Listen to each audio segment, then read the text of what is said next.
I think the real key to what we did on Superman that made it work was we really all did check our egos at the door.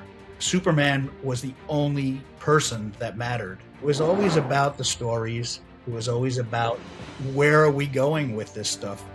Whenever we had a problem, it would be shouted out, let's just kill him.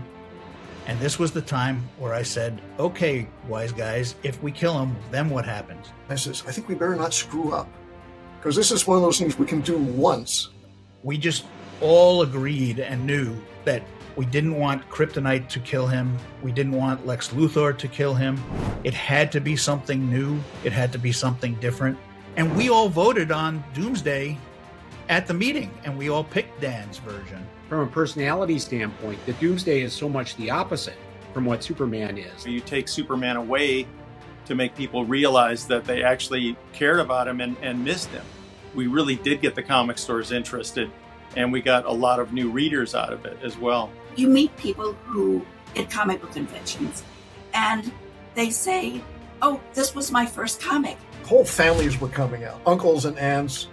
The announcement of this anniversary edition with all new material has really gotten a lot of attention. Even seeing all the work come across on the 30th anniversary special is a lot of fun to see everybody working together again. For my story, it takes place a couple of years ago. So young John Kent is now about 9 or 10 years old. And one day someone comes into school and he's wearing a black armband with the S shield on.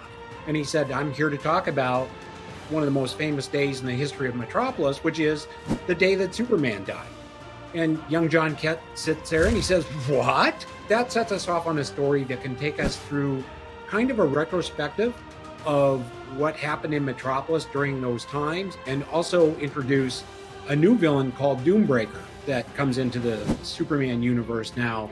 What was really fun for me in creating a new Superman story was really as creating a Steel story. A John Henry Irons, before he puts on the armor, it's the 15-20 minutes before Superman's death and what he's doing. I have to admit, I've always loved Jack Kirby's Guardian character, and basically have the Guardian's point of view of all these crazy things that were going on during the Superman and Doomsday's chase across country to Metropolis. My first thought on it was really to do something with Ma and Pa Kent. I thought of just the horrible aspect of being parents and watching, nobody else knows that's your son. All three of the stories are really nice, and I think really will touch readers.